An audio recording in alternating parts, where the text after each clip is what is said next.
Hai, Assalamualaikum warahmatullahi wabarakatuh. Saya Salsabila Putri Beninda dengan NIM 220701502084. Halo, perkenalkan saya Salsabila Rahman dengan NIM 220701501022. Halo, perkenalkan nama saya Siti Kafi Izabi dengan NIM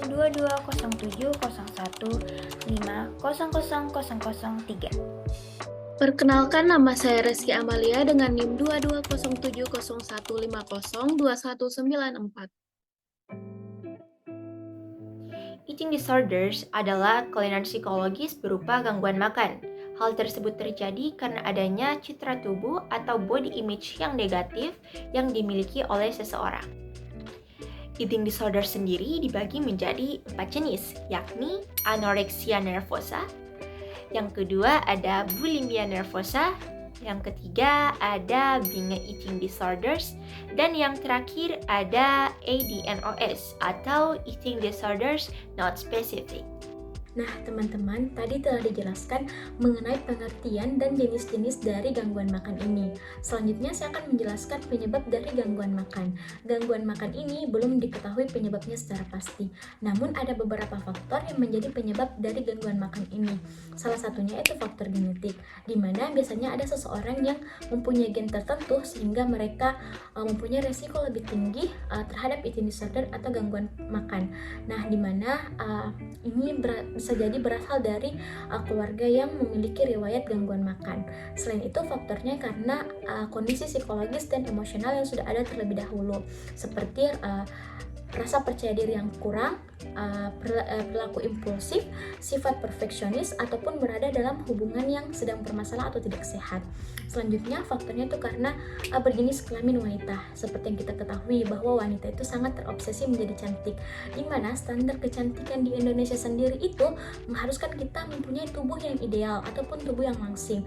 Nah, selain itu, faktornya karena usia remaja sedang mengidap penyakit gangguan mental lainnya seperti gangguan obsesif impulsif, sedang mengalami stres yang cukup berat. Kemudian faktornya itu karena memiliki profesi yang mengharuskan tubuh ideal seperti atlet, model, dan aktor. Selanjutnya, faktor yang terakhir yaitu tekanan sosial. Tekanan sosial ini bisa saja berasal dari pengaruh media sosial ataupun komentar-komentar orang yang negatif terhadap tubuh kita. Sehingga faktor ini semua menjadi penyebab dari eating disorder ataupun gangguan makan. Contoh kasus yang kelompok kami bahas yaitu contoh dari artis Korea atau idol K-pop. Karena kebanyakan artis Korea itu sangat memperhatikan citra tubuh yang mereka miliki. Nah, selama ini kita selalu melihat Lee Ji-an atau yang lebih akrab disapa IU. Ia sangat ceria ketika ia berada di depan kamera. Namun siapa sangka jika penyanyi sekaligus artis asal Korea Selatan tersebut berjuang melawan gangguan makan dan kecemasan yang ia miliki. Di acara Hailing Come Are You Happy pada 2014 silam secara terbuka, Ayu menceritakan gangguan makan yang ia miliki. Ia mengaku mengidap bulimia setelah mengalami kecemasan, meragukan, dan membenci dirinya sendiri serta takut popularitasnya menghilang. Untuk jangka waktu tertentu, Ayu mengatakan ia hanya akan makan, memuntahkannya, kemudian tertidur. Hingga akhirnya ia mencari bantuan profesional dan mendapat nasihat dari orang lain. Setelah ia menyadari bahwa hal yang ia lakukan ini salah dan sangat berdampak pada kehidupan sehari-hari yang ia lalui, bahkan kesehatan mental yang ia miliki. Akhirnya Ayu pun menjaga kesehatan mental dan fisiknya dengan membuat jurnal harian. Namun dilansir pada South China Morning Post, masalah tidak sepenuhnya selesai karena ia akan mengalihkan stres yang ia miliki kepada makanannya. Namun Ayu tetap berusaha dengan mencari pengobatan dan mulai mengikuti aturan makanan baru yang lebih sehat termasuk makan setelah berolahraga. Berdasarkan National Eating Disorder, bulimia nervosa merupakan salah satu bentuk gangguan makan yang cenderung terjadi saat remaja dan dewasa awal. Merupakan sebuah gangguan makan serius dan berpotensi mengancam jiwa yang ditandai dengan siklus makan berlebihan dan perilaku kompensasi, seperti muntah yang diinduksi sendiri untuk mengimbangi efek makan berlebihan. Tetapi menurut Mayo Clinic, muntah bukanlah salah satu cara mengeluarkan makanan yang dikonsumsi. Mengonsumsi obat pencahar, suplemen penurun berat badan, atau diuretik setelah makan banyak merupakan beberapa cara lain yang bisa jadi alternatif dari solusi. Contoh kasus lain yang serupa dengan Ayu yaitu ada pada artis terkenal bernama Lady Gaga. Lagi-lagi demi mempertahankan penampilan tubuh ideal, banyak selebriti memiliki masalah dalam gangguan makan. Secara terang-terangan, Lady Gaga mengungkap kisahnya saat menjadi penderita gangguan makan. Gaga mengaku dulu ia selalu memuntahkan makanan yang masuk ke dalam perutnya demi mengharapkan perubahan tubuh menjadi langsing layaknya seorang balerina. Gaga pun mengatakan dulu ia tak suka dengan bentuk tubuhnya yang berisi. Berbicara saat konferensi It's Our Turn Los Angeles, Gaga berkata, dulu aku muntah sepanjang waktu di SMA, jadi aku tidak percaya diri. Saya ingin menjadi balerina kecil yang kurus, tapi saya adalah seorang gadis kecil yang memiliki tubuh yang berisi, yang selalu disuguhi spaghetti di atas meja makan oleh ayahnya setiap malam. Gaga mengaku masalah gangguan makan yang dialaminya sempat merusak suaranya, karena itulah ia akhirnya berhenti membuat dirinya sakit. Baik, kali ini saya akan menjelaskan mengenai solusi yang dapat kita lakukan untuk mencegah gangguan makan atau eating disorder pada remaja. Adapun beberapa cara yang dinilai efektif untuk mencegah gangguan makan pada remaja antara lain, yang pertama, terapkan pola hidup sehat.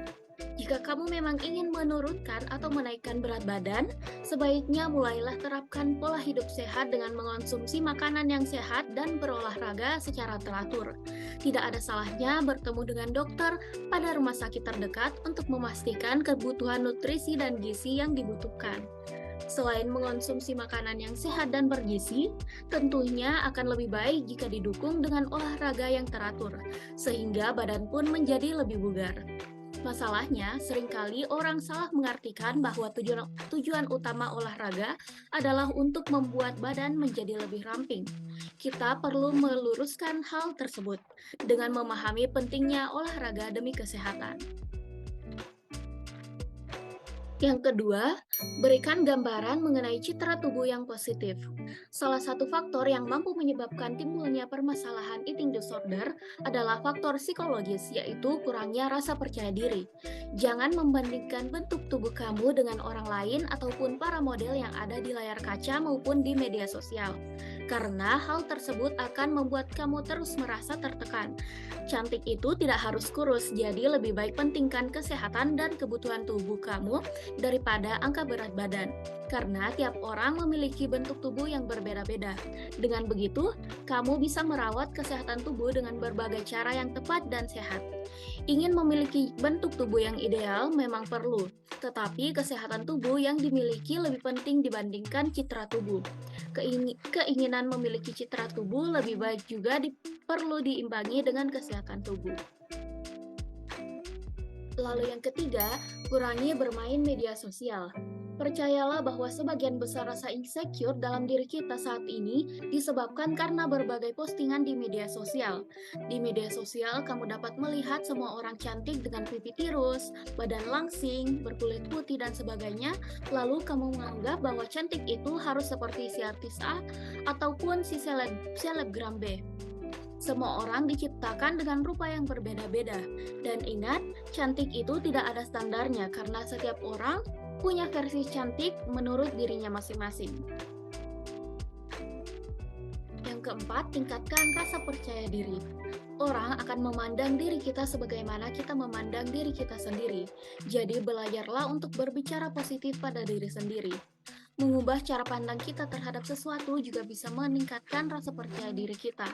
Kalau kamu sering merasa insecure dan tidak percaya diri dengan bentuk tubuhmu, misalnya karena pipi kamu yang tidak tirus dan badan yang tidak langsing, cobalah untuk melihat sisi positifnya, misalnya orang dengan pipi cabi itu terlihat awet muda.